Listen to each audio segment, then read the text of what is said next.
Yun guys, what's up? Good morning. At ngayon guys ay wala kaming hakot ngayon ni Poging Castor. Pahinga muna kami parehas. Si Castor ay nagre-relax. Pero ako guys ay naandito ako ngayon sa gubat at nananawad tayo ng kambing.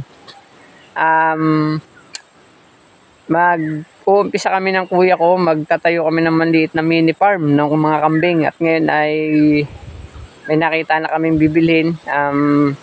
Dalawang inahin at saka may tigalwang anak. Kaya pinuntahan namin at sabi mura daw. Na ito guys. Arituro guys, hindi yan. Ayan, mag-ina. Saka na doon pa sa dulo guys. Tara, tingnan nyo. Yan guys, na si Utol. Hello guys. Siya yung mag-aalaga ng kambing. Kasi malayo ako doon. Nasaan na ba yung mga kambing? Yan guys, so hulihin na ni Parimboy yung mga kambing. Sa kanya natin kasi binili. Marami-rami na rin. Ayan, nagtatakbuhan na.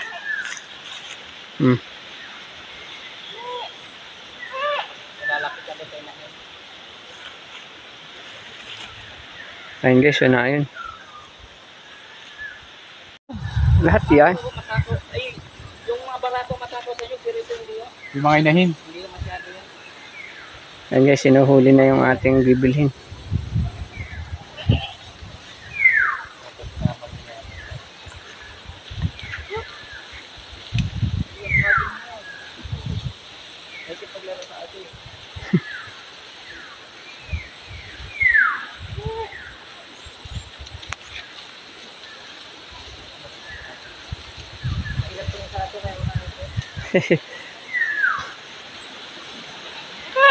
Ayan guys, dami na. Oh.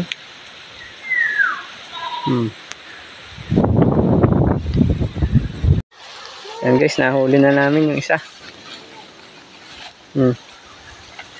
Pinuhuli pa yung isa. Huli namin, dalawang turo ang anak. Cute tayo. Naulpot pa lang. Naalpat na isa niya. Naiyak. Babae. Ngayon, may inahin pa ulit. Ayan guys, ito yung anak ko, dalawa. Napunta ka, inahin na naman.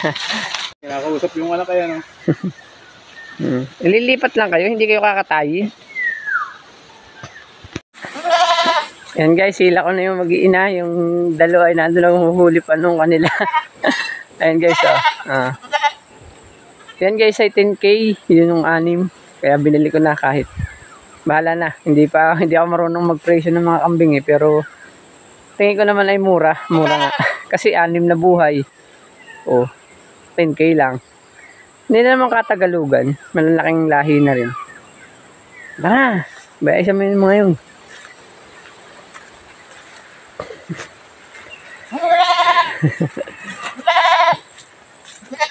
First time ko guys mag-aalaga ng kambing namin magkuya. Sana maging dumami.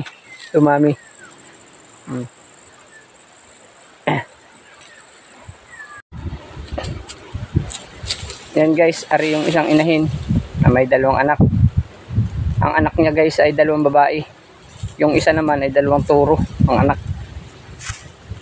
Kaya maganda ito guys. Pag naglakihan itong dalawang ito, inahin na rin natin. Yun naman dalawang turo ay ibibenta at papalit ng ibang turo.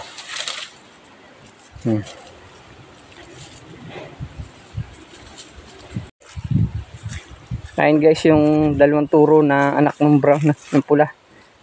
Yan, hindi naman pwedeng sila yung gawin natin ganador dahil mabababan niya na yung nanay niya. Masama daw yung palitan lahi, kaya kailangan natin magpalit ng ibang ganador. Yan. Hanap na lang kami ng ibang ganador ni Kuya Ryan. May tira pa naman kami dun sa budget namin, kaya makakabili pa kami ng isang turo. Yun yung pag-uumpisahan muna namin para mapadami. Dito niya guys sa alagaan, babakudan yan. Yan. Babakudan niya yan, tapos kukumpay-kumpayan na lang. Mas maganda kasi ang kambing guys pag alpas. Yan. May alaga dito si Papang 2 baka saka 1 kabayo. Tapos naghahanap siya ngayon Naghahanap ang papa ko ngayon ng karabaw. Bibili daw siyang karabaw para makapag-arado daw siya dun sa kanyang mga kaingin at magtatanim daw siya ng mani naman. Kasi yung talong niya guys, inabot na ng init. Kaya wala na. Nabunga hindi na ganong kalalaki. Kaya hindi na natin pwedeng ilako. Kaya ngayon ay mag-aarado pag nakabiling karabaw at mani naman ay tatanim. Pero yung mga mais niya guys malalaki na, nabunga na uli. Papakita ko sa inyo. Na ito si Poging Castor, yan, namamahinga siya ngayon, nagre-relax. Solo ngayon mga idol si Poging Cardo paghihila dahil nga nagbili kami ng kambing. At mamayang hapon may pupuntahan kami ni Kuya Ryan Turo naman. Tara guys, puntahan. Yan guys, nariyan kay Papang Maisan uli. Malawak-lawak uli, saka sa kabila.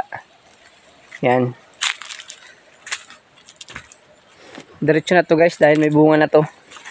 Ayan o. Ito guys ang bunga niya. Yan. Medyo gagaunti guys yung tanim ni Papa ngayong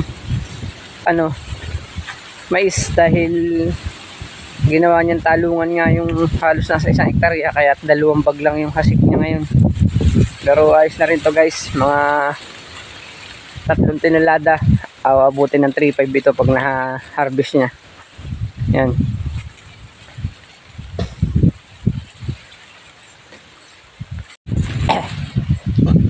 Yan, kaya gusto niya guys ni Utol mag-alaga dito ng mga kambing para may kumakain daw ng mga dahon-dahon ng mais pag nag-harvest. Sayang nga naman.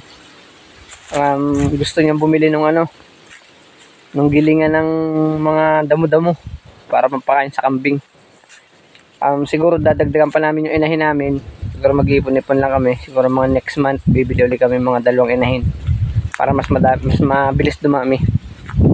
Tayo lang yung pag-ano ng ating mini farm kambingan. Paano guys, maraming salamat ulit sa pagsama sa akin at hanggang dito na lang. Ingat kayo palagi. God bless you. Bye.